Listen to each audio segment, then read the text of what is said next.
gusta venir a la iglesia. Buenos días a todos, mi nombre es John Enrique. Para los que no me conocen, soy uno de los pastores de la iglesia.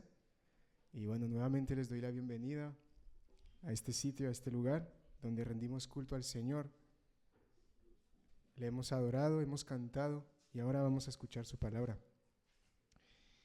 Les voy a pedir que me acompañen una breve oración por este texto de hoy, que estamos en Josué capítulo 8. Oremos.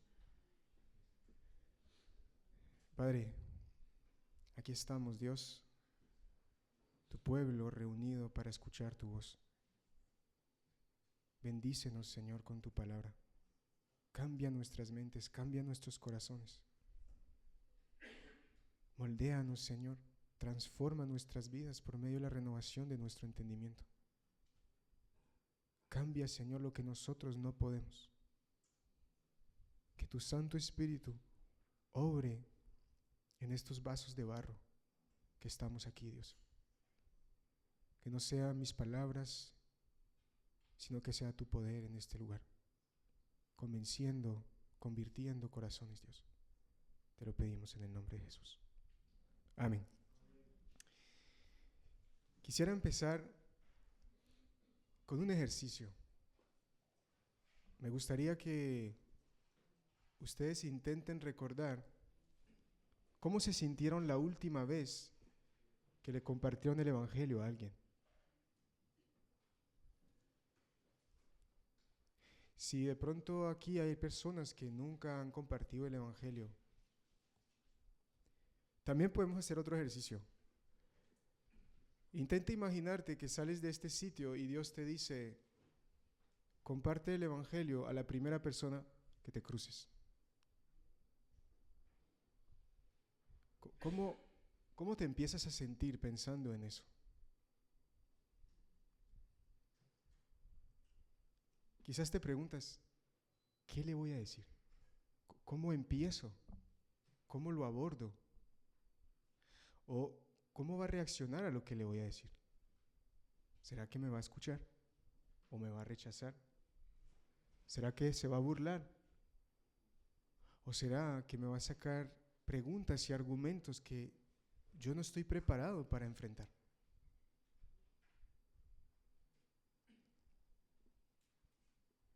Seguramente hemos y sentiremos temor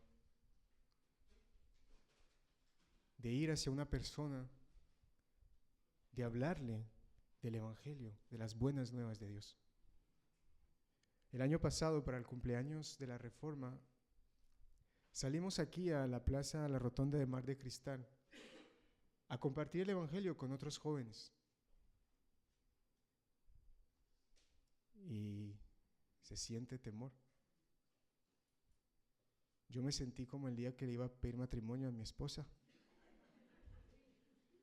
como el día que iba a pasar la licencia de conducir, como el día que fue la ecografía de las 20 semanas de mi hija,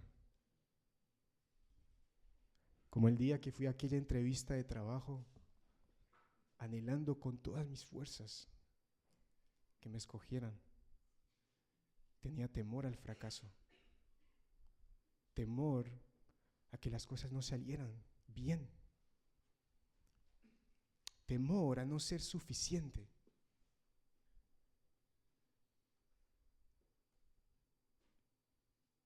Quería hacer este pequeño ejercicio porque quería que nos sintiéramos un poco como Josué. Miren las primeras palabras de este capítulo, Josué capítulo 8. Las primeras palabras del versículo 1. Jehová dijo a Josué: no temas ni desmayes. Tenemos la costumbre de acercarnos a historias como estas, historias increíbles, con personajes ejemplares como Josué, y pensar que ellos eran diferentes a nosotros, que ellos no sentían miedo, que ellos no tenían temor, que ellos iban por ahí y hacían la voluntad de Dios, pero que nosotros no somos como ellos. Es que nosotros no tenemos las mismas luchas. Hermanos, estos hombres que la Biblia pone como ejemplos eran hombres como ustedes y como yo. Hombres que se sabían débiles, hombres sujetos a incertidumbre, a la duda.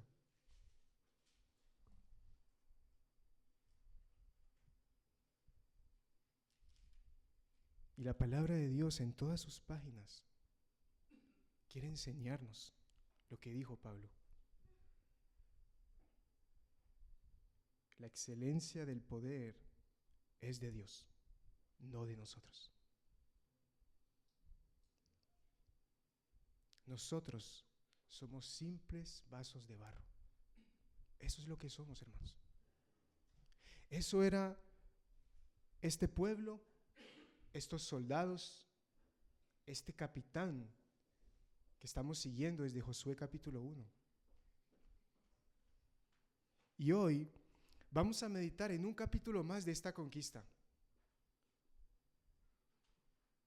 Y vamos a seguir viendo cómo esta conquista no busca exaltar a los hombres, busca exaltar a Dios, a un Dios poderoso, a un Dios bondadoso.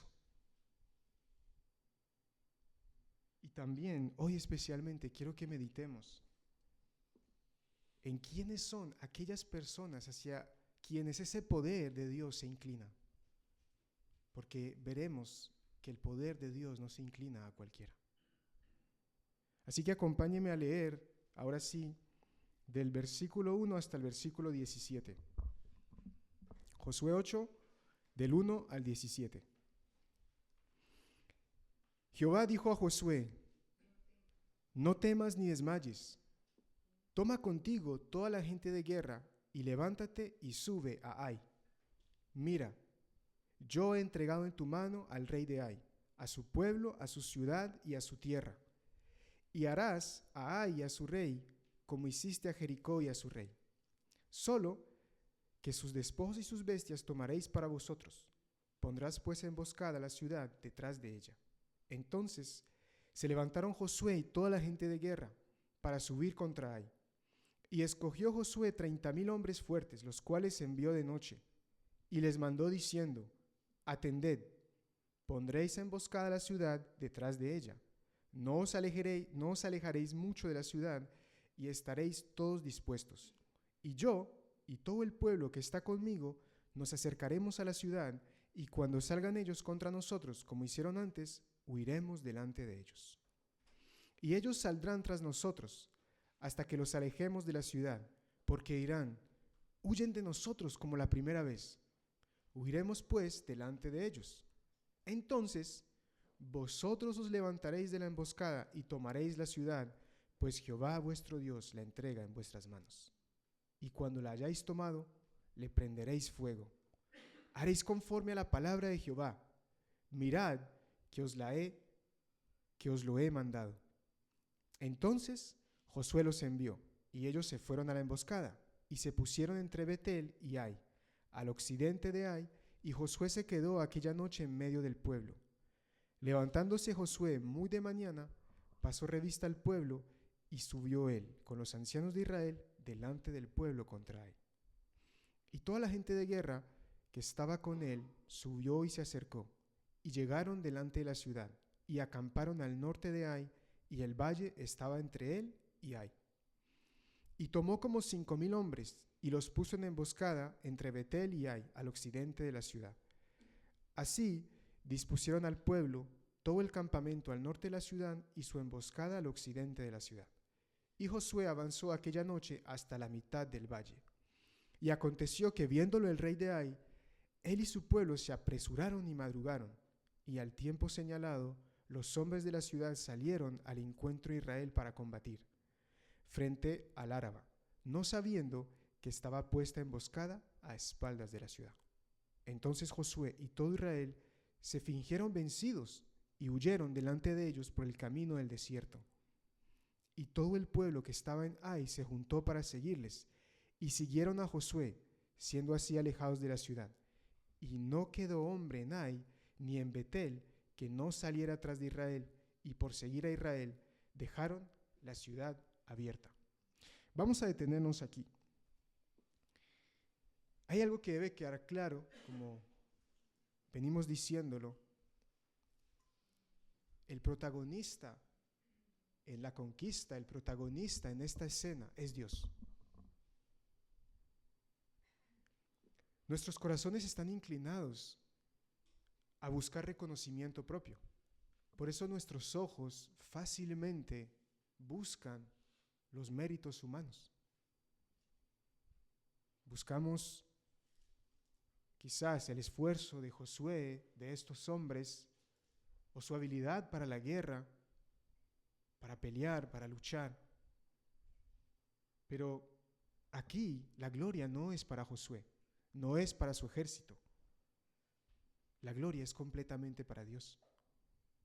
Porque Dios no solo les garantizó cómo acabaría la batalla. Desde el principio del capítulo nos lo dice. Yo he entregado en tu mano al rey de Ai, a su pueblo, a su ciudad y a su tierra. Sino que también a medida que avanza la lectura vemos que Dios da las estrategias. Dios le dijo a Josué cómo vencer a Ai. Dios les dijo, pondrás emboscada a la ciudad. Y eso fue lo que ellos hicieron. Un grupo se escondió al occidente de la ciudad y otro grupo se hizo al norte, fingieron atacarlos y cuando ellos salieron, huyeron delante de ellos. Entonces esta ciudad pensó, están huyendo de nosotros, como leímos en el capítulo anterior, cuando Israel fue derrotado por Ai. Pensaron que podían vencerlos, salieron corriendo detrás de ellos. Y entonces los que estaban escondidos salieron de su escondite y atacaron la ciudad. Y estos hombres de Ai quedaron atrapados entre los que habían atacado la ciudad y los que habían fingido huir delante de ellos. Y nos dice la Biblia que fueron destruidos. Dios fue quien dio las estrategias. Dios fue quien le dijo a Josué cómo hacerlo. Dios sabía qué había en el corazón de estos hombres. Dios sabía lo que iba a pasar, lo que leímos en el capítulo 17. Josué no lo sabía. Quizás podemos decir, Josué se hubiese podido imaginar una táctica así. Pero él no tenía garantías, pero Dios sí sabía. Dios sabía lo que acabamos de leer, que no iba a quedar hombre alguno en Ai, ni en Betel, que no saliera tras Israel, por seguir a Israel, y que no dejara la ciudad abierta. Ese es el Dios que adoramos, hermanos. Ese es el Dios que este texto quiere que veamos y exaltemos. Un Dios que todo lo sabe, un Dios que todo lo puede. Hay algo más que vemos en este texto acerca de cómo es Dios quien da las estrategias. Sigamos la lectura, versículo 18 hasta el 26. Entonces Jehová dijo a Josué, nuevamente, es Dios que está hablando, extiende la lanza que tienes en tu mano hacia Ai, porque yo la entregaré en tu mano. Y Josué extendió hacia la ciudad la lanza que en su mano tenía, y levantándose prontamente de su lugar, los que estaban en la emboscada corrieron luego que él alzó su mano y vinieron a la ciudad y la tomaron y se apresuraron a prenderle fuego. Y los hombres de Ai volvieron el rostro y al mirar, he aquí que el humo de la ciudad subía al cielo, y no pudieron huir ni a una parte ni a otra, porque el pueblo que iba huyendo hacia el desierto se volvió contra los que les seguían. Josué y todo Israel, viendo que los de la emboscada habían tomado la ciudad y que el humo de la ciudad subía, se volvieron y atacaron a los de Ai.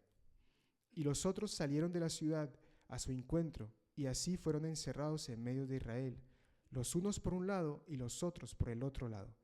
Y los hirieron hasta que no quedó ninguno de ellos que escapase. Pero tomaron vivo al rey de Ai y lo trajeron a Josué. Y cuando los israelitas acabaron de matar a todos los moradores de Ai en el campo y en el desierto a donde los habían perseguido, y todos habían caído a filo de espada hasta ser consumidos, todos los israelitas volvieron a Ai y también la hirieron a filo de espada. El número de los que cayeron aquel día, hombres y mujeres, fueron 12,000, todos los de Ai, porque Josué no retiró su mano que había extendido con la lanza hasta que hubo destruido por completo a todos los moradores de Ai. Aquí hay una estrategia que a veces puede confundirnos. Dios le dice a Josué: levanta la lanza contra la ciudad. Y leemos en el versículo 26. Bueno, 25 y 26. El número es que cayeron aquel día, hombres y mujeres, fue de 12,000, todos los de Ai, porque Josué no retiró su mano que había extendido con la lanza. Hay momentos en la Escritura donde leemos cosas así y pensamos, ok, entonces vencieron porque Josué levantó su mano con la lanza extendida hacia la ciudad. Pero hermanos, ¿quién le dijo a Josué que hiciera eso? Lo acabamos de leer en el versículo 18. Fue Dios. Fue Dios quien le dijo a Josué: levanta tu mano hacia la ciudad porque yo la he entregado en tu mano. El mérito de la victoria no pertenece a los hombres, no pertenece a Josué. Él está obedeciendo a Dios. Y la palabra de Dios no se contradice. En todas sus páginas nos predica otras palabras que Pablo le dijo a sus discípulos.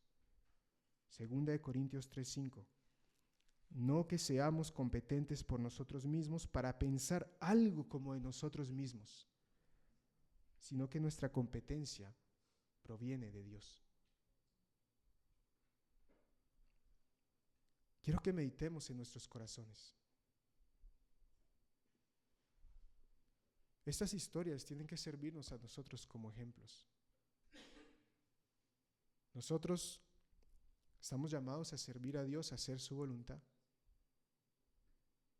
Y quiero que nos preguntemos si en algún momento nos hemos jactado de haber hecho algo que Dios nos ha pedido que hiciéramos, de haber logrado algo que Dios nos permitió alcanzar. Hermanos, todo lo que hemos logrado, no importa cómo lo hayamos logrado, si ha caído del cielo o si hemos tenido que sufrir para lograrlo, absolutamente todo proviene de la mano de Dios. Él nos ha bendecido. Él nos ha permitido llegar hasta donde hemos llegado. No importa si crees que has tenido que sudar mucho para llegar hasta donde has llegado. Incluso en ese esfuerzo el Señor te ha sostenido. Ha sido su misericordia, ha sido su mano hacia nosotros la que nos ha traído hasta donde estamos. Ha sido el poder de Dios, hermanos, no ha sido el nuestro. Y es muy fácil reconocer que es el poder de Dios cuando logramos algo que es evidente, es imposible lograr en nuestras manos. Quizás era muy fácil cuando estábamos en Josué capítulo 6, que ellos vencieron una ciudad que era imposible de vencer, Jericó, con sus grandes murallas y su enorme pueblo. Y esa estrategia que sobrepasa todo entendimiento, rodear la ciudad y ya, y luego gritar y las murallas caerán. Cuando vivimos momentos en nuestra vida así, decimos, claro, es el poder de Dios. Pero ¿y cuando son situaciones que parecemos controlar en nuestras fuerzas? Donde las estrategias que usamos no se ven tan sobrenaturales, como es el caso aquí en Josué capítulo 8. Ellos no están conquistando una ciudad enorme, y la estrategia que están usando no era sobrenatural.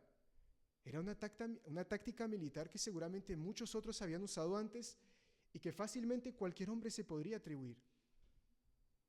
¿Cuánto nos cuesta reconocer que aún cuando logramos cosas que no parecen sobrenaturales, cuando aún implica nuestro esfuerzo, nuestro sufrimiento, sigue siendo Dios y su poder hacia nosotros? No somos nosotros. Es su gracia, es su amor.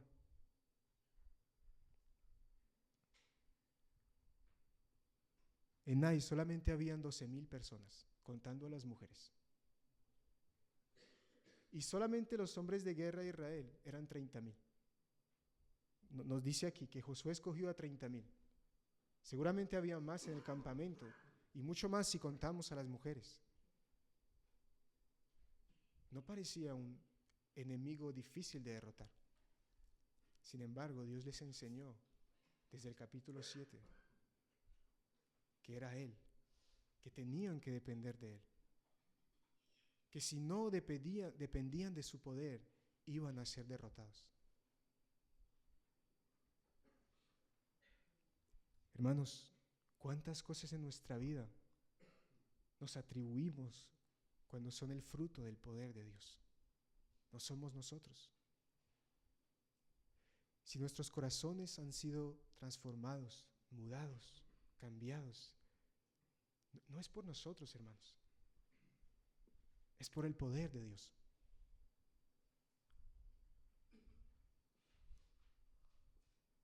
Si algo bueno hay en medio de nosotros, si hay generosidad, si hay fidelidad, si hay integridad, humildad, si hay misericordia, solicitud, paciencia, sabiduría, cualquiera de estas virtudes, no se atribuye a nuestros esfuerzos, a nuestra disciplina. Es el poder de Dios que nos transforma. Es Él que nos hace competentes para hacer su voluntad. Si nuestras vidas son bendecidas, si nuestros matrimonios son de testimonio, si nuestros hijos son de ejemplo, si nuestra iglesia crece, no es por nosotros. Es el poder de Dios. Es su fidelidad, es su misericordia, haciéndonos competentes para darle gloria. Todo, absolutamente todo, se debe a su poder, no al nuestro. Así que tengamos cuidado, iglesia. No nos olvidemos de la mano que nos bendice. Como leíamos ahora en la confesión. No digamos en nuestros corazones, ha sido mi mano y mi poder los que me han traído esta riqueza. No nos olvidemos que ha sido Dios. El mismo Dios que llevó a este pueblo a conquistar sus enemigos. Es el Dios que va delante de nosotros, ayudándonos a cumplir su voluntad, a cumplir la misión que Él nos ha encomendado. Y hay algo más que me gustaría que viéramos en este texto, algo que nos habla del Dios glorioso y asombroso que tenemos.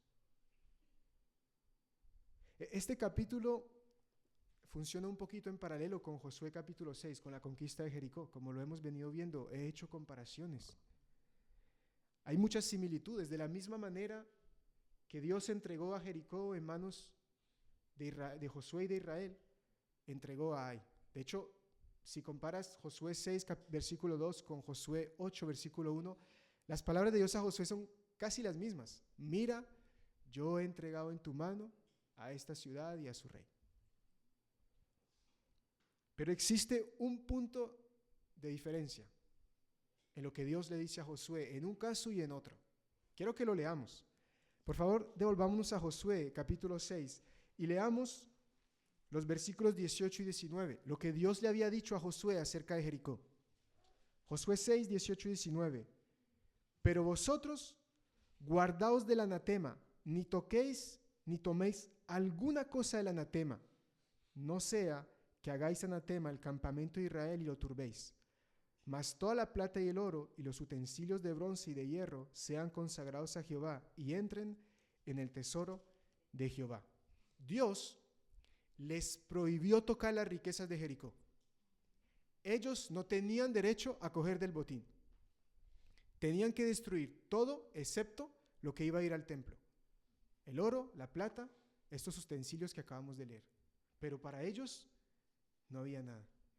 Eso fue lo que llevó a Acán a pecar, porque él vio unas cosas ahí muy preciadas, y es lo que vimos luego en el capítulo 7. El pueblo vivió las consecuencias del pecado de Acán, y Acán y su familia vivieron las propias consecuencias de la codicia de este hombre. Ahora volvemos al capítulo 8. ¿Qué nos dice Josué 8:27?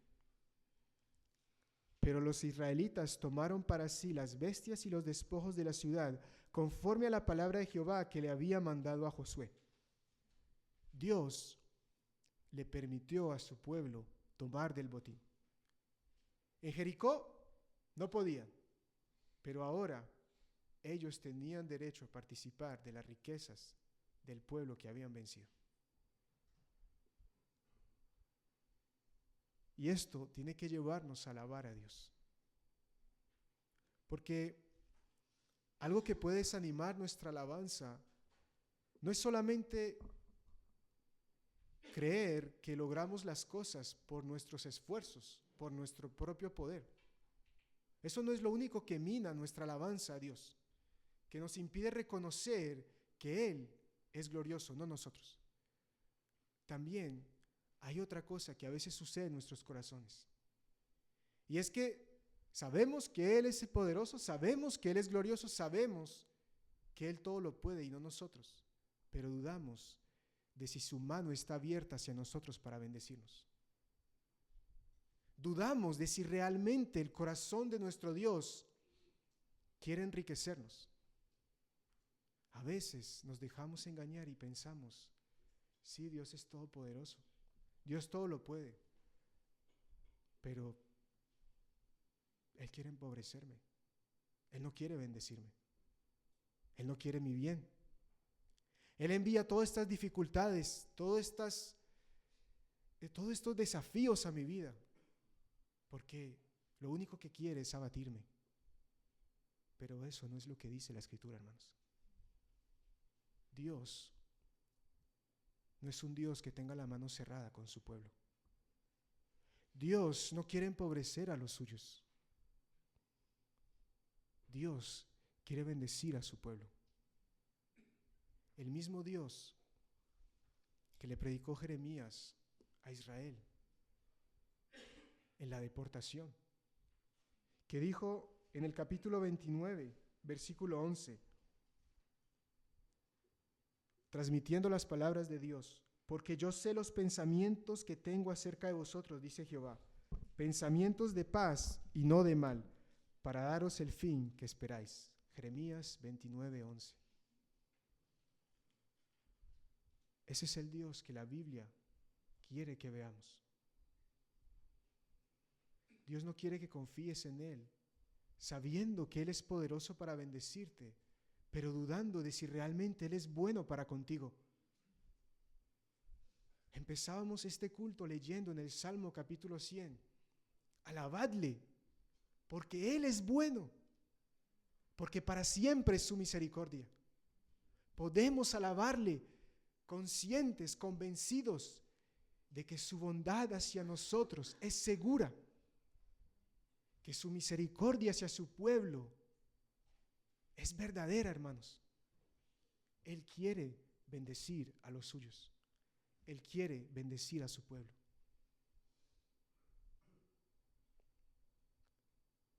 Cuán innecesaria es nuestra rebelión. Cuán innecesaria es nuestra codicia. Cuán innecesaria fue la codicia de Acán, que lo único que trajo fue muerte, cuando Dios quería bendecirlos. Quizás no con las riquezas de Jericó, pero Dios no quería privarlos. Solamente tenían que esperar y confiar. Cuán innecesaria fue la codicia de este hombre. Cuán innecesaria es nuestra codicia, hermanos. Que nos desesperamos, nos apresuramos, pensando que cuando Dios dice no, es porque no quiere bendecirnos, porque quiere empobrecernos. Hermanos, Dios es bueno. Él es misericordioso. Él quiere el bien de su pueblo. Tenemos que confiar. Tenemos que confiar que Él es poderoso y que ese poder está inclinado hacia el bien de los suyos. No únicamente hacia Él. Su poder está inclinado hacia su gloria, pero también para el bien de sus escogidos.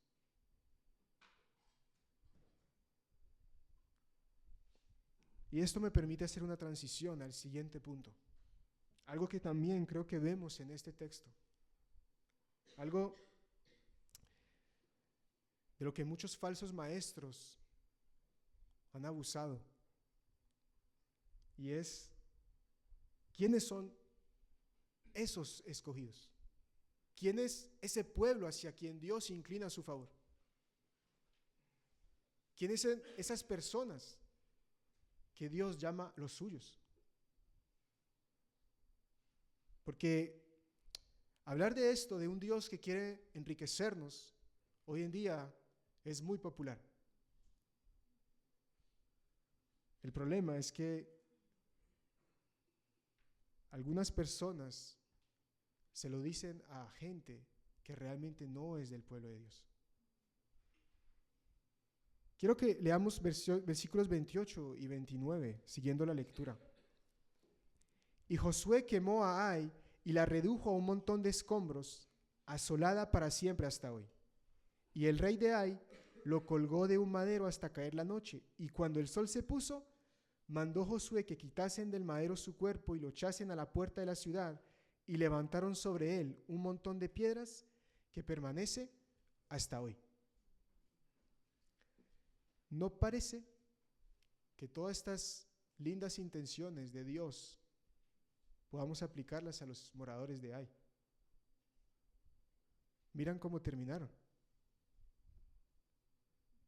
No creo que si yo hubiese entrado ahí y hubiese predicado, Dios tiene pensamientos de paz, quiere darte una esperanza y un futuro. No creo que hubiese acertado, porque miren cómo terminaron.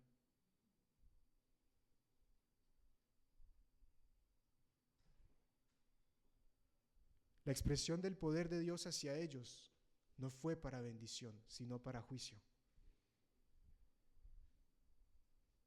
Y la razón de esto es porque el Señor no solamente quiere mostrarnos su poder, que confiemos en Él, sino que a medida que avanza la historia de la redención del hombre, Él quiere apuntarnos a un cuadro mucho más importante, mucho más esperado. El cuadro de juicio que vemos aquí, además de la derrota de todos los moradores de Ai, es el cuadro de un rey, el rey de Ai, en representación de todo su pueblo, que es colgado de un madero hasta caer la noche y luego es sepultado. ¿No les suena ese cuadro a algo que reconocemos? Aquel rey de toda la creación, Jesucristo, el Hijo de Dios, que fue hecho maldición por nosotros, por su pueblo, por los suyos, para que los suyos no fueran condenados, para que los suyos recibieran perdón, habiendo Dios derramado toda su ira sobre aquel rey en su sustitución por su pueblo. Ese es el cuadro que Dios quiere que empecemos a ver. No solamente que hay un poder a través del cual quiere bendecir a los suyos, sino hacia quién es favorable ese poder. ¿Quiénes son aquellos que pueden confiar en ese poder para ser rescatados, salvados, enriquecidos? Hermanos, es aquellos que reconocen a Jesucristo como su Rey. Aquellos que dejan que este Rey, Jesús, que fue colgado de un madero, un poquito parecido a este rey de Ai, los represente. Gálatas 3:13 dice: Cristo nos redimió de la maldición de la ley, hecho por nosotros maldición, porque está escrito: maldito todo el que es colgado de un madero. Hermanos y amigos, Cristo, el Hijo de Dios, vino al mundo para salvar a los pecadores, porque era necesario que la justicia de Dios fuese satisfecha. Era necesario que para que Dios pudiera extender su misericordia a alguno en este mundo, en esta creación, Cristo fuese torturado, fuese colgado de un madero, fuese escarnecido e insultado y muriera por amor a los suyos. Pero Él no hizo eso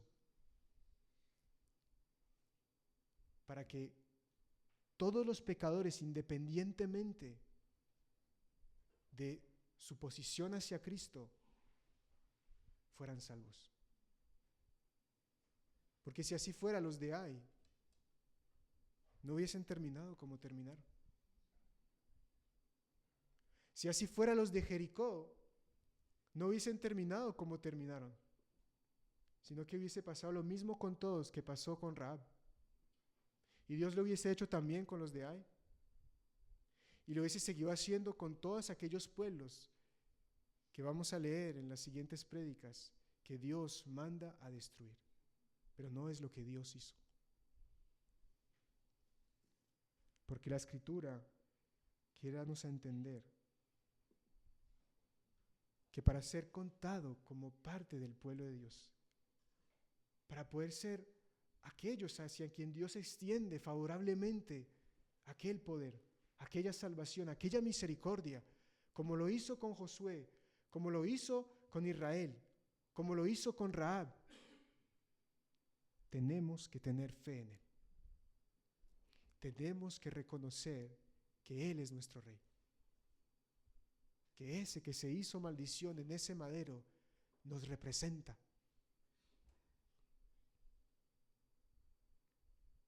Esa es la diferencia entre aquellos que son del pueblo de Dios y aquellos que no lo son. Aquellos que recibirán un galardón conforme a los méritos de Cristo y aquellos que recibirán condenación. Como está escrito en Juan 3:36. El que cree en el Hijo tiene vida eterna, pero el que rehúsa creer en el Hijo no verá la vida, sino que la ira de Dios está sobre él. Hermanos, amigos, si hay aquí alguien que no ha puesto su esperanza en Cristo, yo le ruego que abandone toda esperanza en méritos propios. Solamente hay uno en quien podamos ser salvos, y ese es Cristo. Él es el único que nos puede salvar de la ira de Dios. Si nosotros lo reconocemos como nuestro Rey, si dejamos que Cristo y Cristo crucificado nos represente, entonces Dios nos promete que no seremos condenados, que no terminaremos como este rey de Ai y sus moradores, que no seremos destruidos, que viviremos eternamente con Él, que gozaremos eternamente de su favor y de su gloria. Ahora, hay otra realidad por la cual muchas personas, tristemente, creyendo ser salvos, corren a una condenación segura. No entienden qué significa poner su confianza en Cristo. ¿Cómo se ve en la práctica poner toda mi esperanza en Cristo? Muchas personas creen que simplemente es hacer una oración diciendo: Señor, Jesús, sé mi Salvador, gobierna mi vida y ya. Puedo vivir como yo quiera, soy salvo en Cristo Jesús, porque he repetido unas palabras. Otras personas creen que es ir a la iglesia todos los domingos. Yo soy salvo porque yo voy a la iglesia todos los domingos. Yo soy salvo porque yo ayuno todos los años. Yo soy salvo porque yo traigo mis ofrendas cada semana, cada mes, nunca falto, todas las mañanas me levanto, hago una oración, leo un capítulo de la Biblia, así que yo soy salvo. Hermanos, creer y poner nuestra confianza en Cristo no se traduce únicamente en hacer alguna obra, algún sacrificio, alguna oración. Una de las formas como la Escritura nos da a entender que realmente hemos puesto nuestra confianza en Cristo es que obedecemos todas sus palabras. Hay una relación entre esta confianza y la obediencia, pero esta obediencia es completa, es una sumisión total a Cristo, a su señorío. No es solamente en lo que a mí me parece o en lo que a mí se me hace fácil, es a todo lo que Cristo me pide.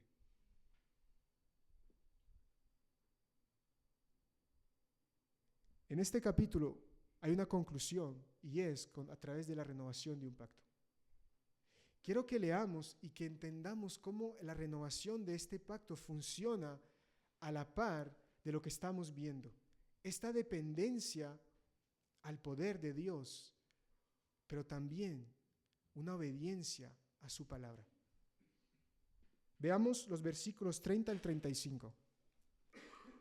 Dice: entonces Josué edificó un altar a Jehová, Dios de Israel, en el monte Ebal, como Moisés, siervo de Jehová, lo había mandado a los hijos de Israel, como está escrito en el libro de la ley de Moisés, un altar de piedras enteras sobre las cuales nadie alzó hierro, y ofrecieron sobre él holocaustos a Jehová y sacrificaron ofrendas de paz. También escribió allí sobre las piedras una copia de la ley de Moisés, la cual escribió delante de los hijos de Israel. Y todo Israel, con sus ancianos, oficiales y jueces, estaba de pie a uno y otro lado del arca, en la presencia de los sacerdotes levitas que llevaban el arca del pacto de Jehová, así los extranjeros como los naturales. La mitad de ellos estaba hacia el monte Gerizim y la otra mitad hacia el monte Ebal, de la manera que Moisés, siervo de Jehová, lo había mandado antes, para que bendijesen primeramente al pueblo de Israel. Después de esto, leyó todas las palabras de la ley, las bendiciones y las maldiciones, conforme a todo lo que está escrito en el libro de la ley. No hubo palabra alguna de todo cuanto mandó Moisés que Josué no hiciese leer delante de toda la congregación de Israel, y de las mujeres, de los niños y de los extranjeros que moraban entre ellos. Aquí hay algo que nosotros tenemos que entender, que es muy importante, y es que nos dice la Escritura que ellos hicieron lo que hicieron en un monte llamado el monte Ebal.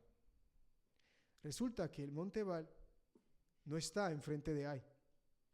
Nosotros leemos la acción así y pensamos, bueno, terminaron la guerra y inmediatamente hicieron lo que estamos leyendo. El monte Ebal se encuentra más o menos a unos 30 kilómetros al norte de donde ellos estaban. Y nos dice la Escritura que los que fueron al monte e hicieron todas estas cosas no fueron los hombres de guerra, aquellos 30,000 que Josué había escogido. Fueron todos, las mujeres, los niños, todos. Mover a un pueblo, incluyendo mujeres y niños, de ahí, desde ahí, 30 kilómetros al norte, requería posiblemente 2 a 4 días de viaje. Además, cuando llegaron allí, no solo ofrecieron sacrificios y leyeron la ley. Dice la Biblia que hicieron una copia de la ley en tablas de piedra. Solo eso pudo haberles tardado también varios días más. Entonces, nosotros nos imaginamos la acción. Ellos conquistan a Ai, terminan, levantan un altar, ofrecen un sacrificio, leen unos versículos y se van a descansar. Eso no fue lo que pasó, hermanos. Eso no es lo que nos da a entender la Escritura. Ellos interrumpieron su campaña militar. Movieron a todo el pueblo hacia un monte, al norte donde se encontraban. Ellos ofrecieron sacrificios, se tomaron el tiempo de hacer una copia de la ley. No sé si ahí hay discusiones entre los eruditos, si una parte, si las partes más importantes, si los 10 mandamientos, pero hicieron todo lo que hicieron. ¿Por qué? Porque Dios se lo había mandado, conforme a lo que Moisés les había dicho. Ellos obedecieron lo que Dios les dijo en Deuteronomio capítulo 27. Permítame leerles Deuteronomio 27 del 1 al 10. Ordenó Moisés con los ancianos de Israel al pueblo, diciendo: guardaréis todos los mandamientos que yo os prescribo hoy. Y el día que pases el Jordán a la tierra que Jehová tu Dios te da, levantarás piedras grandes y las revocarás con cal, y escribirás en ellas todas las palabras de esta ley cuando hayas pasado para entrar en la tierra que Jehová tu Dios te da, tierra que fluye leche y miel, como Jehová el Dios de tus padres te ha dicho. Cuando pues hayáis pasado el Jordán, levantarás estas piedras que yo os mando hoy en el monte Ebal, y las revocarás con cal, y edificarás allí un altar a Jehová tu Dios, altar de piedras. No alzarás sobre ellas instrumento de hierro. De piedras enteras edificarás el altar de Jehová tu Dios, y ofrecerás sobre él holocausto a Jehová tu Dios, y sacrificarás ofrendas de paz, y comerás allí, y te alegrarás delante de Jehová tu Dios, y escribirás muy claramente en las piedras todas las palabras de esta ley. Y Moisés, con los sacerdotes levitas, habló a todo Israel diciendo: guarda silencio y escucha, oh Israel, hoy has venido a ser pueblo de Jehová tu Dios. Oirás pues la voz de Jehová tu Dios, y cumplirás sus mandamientos y sus estatutos que yo te ordeno hoy. Hermanos, la fe de este pueblo, la confianza en Dios de este pueblo se reflejaba en una obediencia a todas las palabras que Él les había mandado.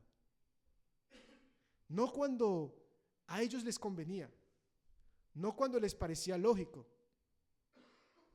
A ver, Señor, estamos en plena campaña militar. ¿Qué sentido tiene detenernos ahora, movilizar a todo el pueblo hacia el norte para hacer lo que tú nos estás mandando que hagamos? No tiene ningún sentido. ¿Qué sentido tiene, con todas las copias de la ley que tenemos, tener que hacer otra copia más? Vamos a perder más tiempo. Hermanos, no se trata de si nos parece lógico, si nos parece útil. No se trata de si nos conviene, de si no implica que tengamos que esforzarnos, tengamos que correr la milla extra. Se trata de que la confianza en Dios se refleja a través de una obediencia a todos sus mandamientos. Si tú te preguntas cómo se traduce en la práctica que confías plenamente en Cristo, significa que tú simplemente haces todo lo que Él te pide. No solo una parte, no solo una oración, y luego vas y vives la vida como quieres, sino que vas y vives la vida que Cristo te llama a vivir. ¿Y cuál es esa vida? Porque nosotros no estamos llamados a seguir levantando altares de piedras y a ofrecer sacrificios y lo que estamos viendo que ellos hacían aquí. Hermanos, la vida que Cristo nos ha llamado a vivir es lo que llamamos sus medios de gracia. Permanecer en la oración, permanecer en el estudio y la meditación de su palabra, permanecer unánimes juntos, congregarnos a través de los cultos, de los grupos pequeños, de las reuniones de oración, de los tiempos de discipulado, ayunar, servir, ofrendar, llevar las buenas nuevas a los perdidos.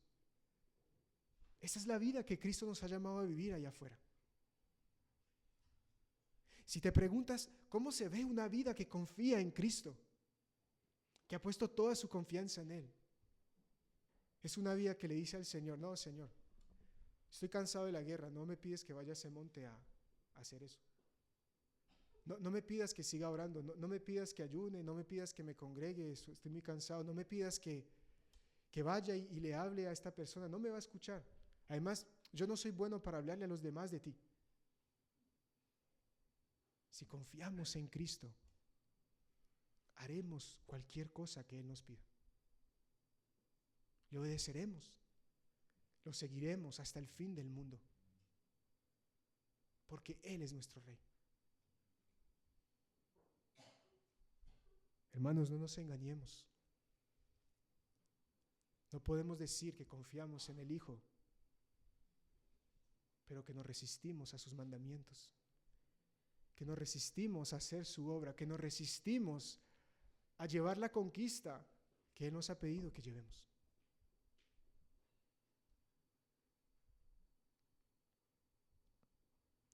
Y sé que hay una tensión entre entender que todo es por la misericordia y el poder de Dios, y a la vez entender que debemos obedecerle. Que si no le obedecemos hay cosas que no van a ocurrir. Entiendo que hay una tensión y me gustaría dejarles una ilustración que a mí me ha ayudado mucho. El pastor Nicolás Tranchini, en su libro Cambios Profundos, nos provee una ilustración que a mí me ha edificado muchísimo y me gustaría compartirla con ustedes. No es textual, porque no me acuerdo sus palabras textuales, pero es algo así. Imagínate que Dios te promete un milagro y te dice que para recibir el milagro tienes que ir bajo la lluvia. ¿Qué vas a hacer? Bueno, si estás en tu casa, vas a salir y te vas a exponer a la lluvia. O si estás en un lugar donde no llueve, vas a buscar en Google el lugar más cercano donde esté lloviendo y vas a ir a por tu milagro. ¿De quién es el mérito del milagro? ¿Es tuyo? Es de Dios. Tú tienes la responsabilidad de ir y de ponerte bajo la lluvia, pero tú no puedes hacer llover. Y tú no puedes producir el milagro. Es Dios, solamente Dios. De Él es la gloria, de Él es el mérito. Pero si tú no te metes bajo esa lluvia, si tú no te dejas rociar por esa agua, tú no vas a recibir tu milagro. Esa lluvia son sus medios de gracia. No porque Dios no pueda hacer lo que Él quiere fuera de sus medios de gracia. Él lo puede hacer, pero Él no lo va a hacer. Él ha determinado que es la forma como lo iba a hacer. Si tú no obedeces a Cristo, si tú no te expones a la lluvia de Dios, si tú no oras, meditas en su palabra, ayunas, te congregas, sirves, ofrendas, compartes las buenas nuevas, Dios no lo va a hacer.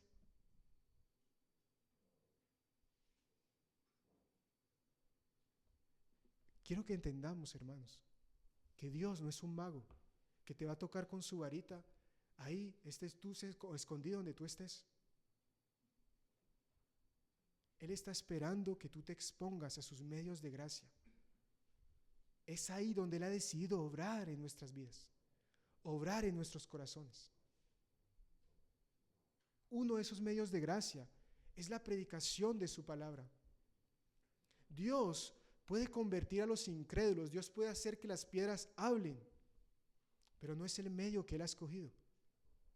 Él quiere que nosotros, su iglesia, hablemos para que los perdidos conozcan el Evangelio y sean salvos y transformados por Él. El milagro lo hace Dios, no nosotros. Pero nosotros tenemos que hacer su voluntad para que Dios opere el milagro. Así funciona, hermanos. De manera que toda la gloria es del Señor. Pero tú y yo tenemos una responsabilidad. Tú y yo tenemos un llamado. Así que quiero preguntarles, ¿cómo se está viendo nuestra confianza en el poder de Dios? Nuestra confianza para conquistar las naciones para Él.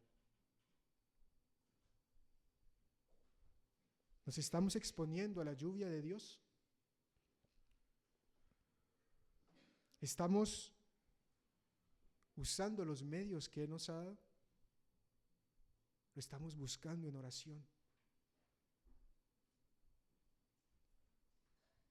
Estamos orando y ayunando por los perdidos.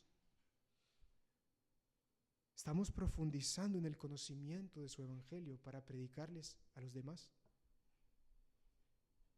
Estamos compartiendo las buenas nuevas.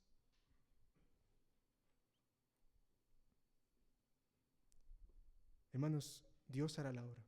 No son nuestras oraciones, no son nuestros ayunos, no es la excelencia de nuestras palabras y nuestra sabiduría. Va a ser Dios. Pero tenemos que hacerlo. Porque Dios no va a convertir este vecindario si ellos no oyen el evangelio.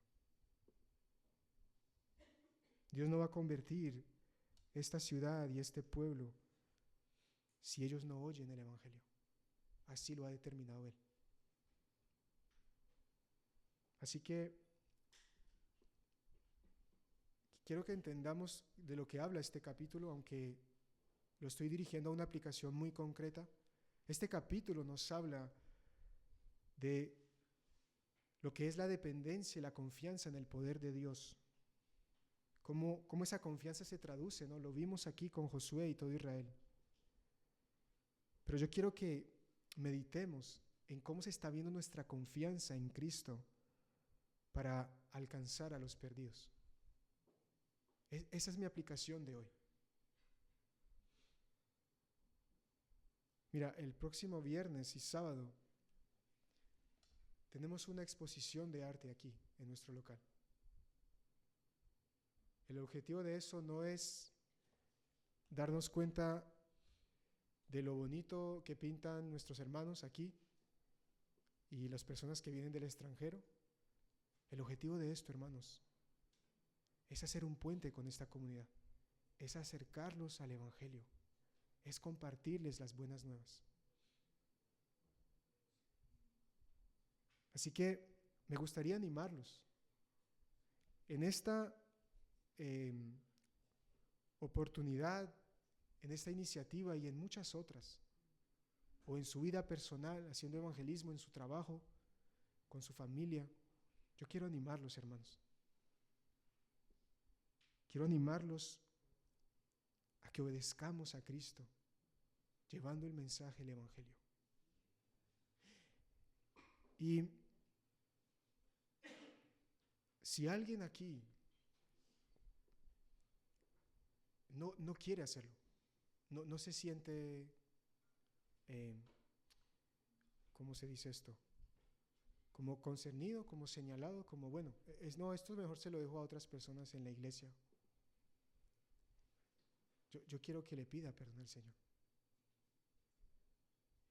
Y no le pido que finja. Podemos decirle al Señor, Señor, perdóname, porque sé que debo hacer esto y no quiero. O me gustaría hacerlo, pero no tengo amor por los perdidos. No le estoy pidiendo que finja que usted ama a esa gente que se está perdiendo, que usted ni conoce. Pero no creamos que ese amor va a surgir de la nada. No creamos que ese amor va a surgir si nosotros nos quedamos en nuestra casa y no hacemos absolutamente nada. Lo estamos diciendo. Nosotros no hacemos el milagro, lo hace Dios, no solamente en sus corazones, en el nuestro también. Si no sentimos ningún tipo de amor por los perdidos, si no nos duele que la gente se vaya a una condenación segura, le podemos decir al Señor, Señor, perdóname y dame amor por esta gente. Ayúdame a no solamente venir acá por deber,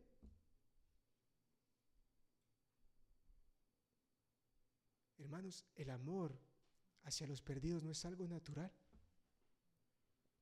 es algo sobrenatural. No debemos fingir que no lo tenemos. Solo Dios puede producirlo en nosotros. Y si alguien lo tiene, no lo tiene porque hay algo especial en él. Lo tiene porque Dios se lo ha dado. Ese mismo amor, Él puede sembrarlo en cualquier corazón, en el suyo, en el mío, en el de todos nosotros. Así que, si no sientes ese amor, deja que Dios use sus medios de gracia para producir ese amor. Pero no esperes que Él te toque con una varita mágica ahí sentado en tu sofá. Ora por eso. Ayuna por eso. Exponte a la palabra por eso. Y ven a hablarles. Y diré, Señor, hago lo que tú me has mandado. Y tú, dame un corazón para hacerlo conforme a tu voluntad. Y si sientes ese deseo de venir y hacerlo, este viernes y este sábado o en cualquier otro momento, y tienes miedo, recuerda lo que decíamos al principio. Josué tenía miedo. Esos héroes que vemos aquí en la Biblia, que nos describe Hebreos 11 y todas estas páginas de la Biblia con estas historias tan vibrantes y edificantes, eran hombres como ustedes y como yo, hombres débiles, hombres temerosos, pero hombres que entendieron que no son ellos, que es Dios a través de nosotros. No es nuestro poder, no es la elocuencia de nuestras palabras, es Él. Es su poder, es su Santo Espíritu obrando a través de nosotros. No somos nosotros, es Dios por medio de nosotros. Oremos. Padre, aquí estamos, Dios, tu pueblo, hombres débiles, hombres sujetos a pasiones, a temores, a falta de misericordia, a falta de amor, hombres pecadores, que hoy te agradecen, Dios. Te agradecen por humillarlos, por permitirles ver por medio de tu palabra y de tu Santo Espíritu de lo que realmente estamos hechos, de que nuestros corazones son orgullosos y quieren apropiarse la gloria que a ti te pertenece. Gracias, Dios, por no dejarnos en el engaño. Gracias por permitirnos